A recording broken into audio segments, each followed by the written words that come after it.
देशातील शेती हा मुख्य व्यवसाय असतानाही सर्व स्तरावरून त्याकडे होणारे दुर्लक्ष अत्यंत चिंतनीय आहे. शेतीतून उत्पादित होणारी धान्य महत्त्वाची असताना शेती व्यवसाय व शेतकऱ्यांच्या बाबतीत सरकार उदासीन का? अर्थव्यवस्थेत सुधारणा शेतातील उत्तम येणाऱ्या पिकांवर अवलंबून आहे. उत्तम शेतीतून उत्तम प्रकारच्या उत्पादनाची निर्यात करणे यामुळे भरपूर परकीय चलन देशाची अर्थव्यवस्था मजबूत करते. मग असे असताना शेतीकडे व शेतीसाठी आवश्यक असलेल्या बाबी पुरविण्याकडे सर्वच स्तरातून दुर्लक्ष का होते?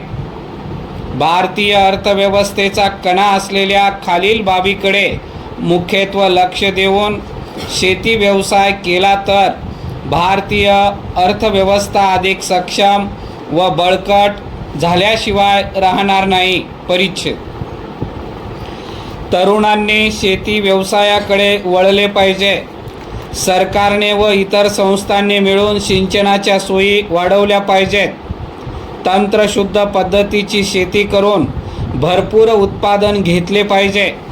सुधारित बियाणे व सुधारित पाणी पद्धतीचा वापर करून उत्पादन वाढवले पाहिजेत.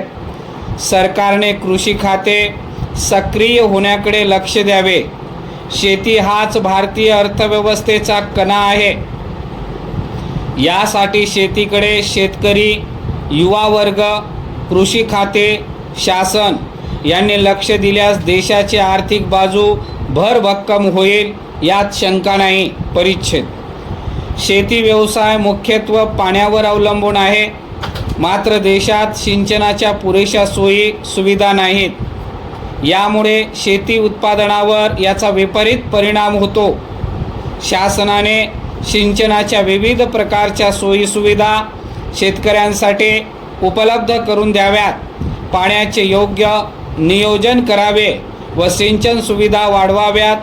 पाण्याच्या उपलब्धतेशिवाय जमीन कसणे शक्य नाही. परिच्छेद. परंपरागत पद्धतीच्या शेतीने उत्पादन वाढ होत नाही. पिकांची बाब व पिकांची निगा योग्य प्रकारे राखल्या जात नाही. परंपरागत पद्धतीची शेती अतिशय कष्टाची व श्रम वाया घालवणारी तसेच वेळ वाया घालवणारी आहे. यामुळे उत्पादन वाढीऐवजी घटवणारी आहे. यासाठी या पद्धतीऐवजी नवीन तंत्रशुद्ध पद्धतीच्या शेतीने पाणी कमी लागेल, उत्पादन भरपूर येईल व श्रम कमी लागतील.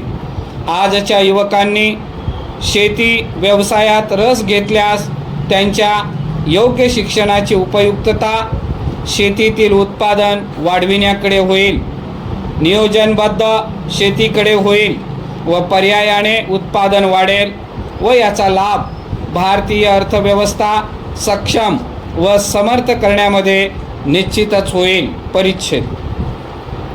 या ज्ञान, तंत्रज्ञान व विज्ञानाच्या युगात वेगवेगळ्या पद्धतीचे व भरपूर उत्पादने देणारी बरीच बी बियाणे आहेत. या बी बियाणाची माहिती ज्येष्ठांपेक्षा आजच्या युवकांना मोठ्या प्रमाणात आहे.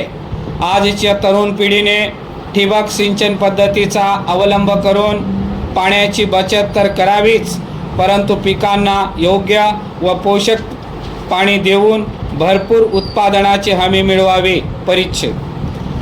तालुक्याच्या ठिकाणी कृषी खाते आहे. या खात्याचे कर्मचारी व अधिकाऱ्यांनी आपापल्या तालुक्यातील शेती विकासाकडे तसेच शेती उत्पादन वाढीकडे लक्ष देण्याची गरज आहे. शेतकरी मेळावे घेऊन मार्गदर्शन करावे. शेतातील माती परीक्षण करून शेतकऱ्यांना माहिती द्यावे. अधिक उत्पादनाची बी बियाणे पुरवावीत व योग्य कीटकनाशक औषधांची माहिती द्यावी. या सर्व बाबी काटेकोरपणे पाळल्या तर शेती उत्पादन भरपूर वाढेल. याचा लाभ भारतीय अर्थव्यवस्थेला निश्चितच होईल.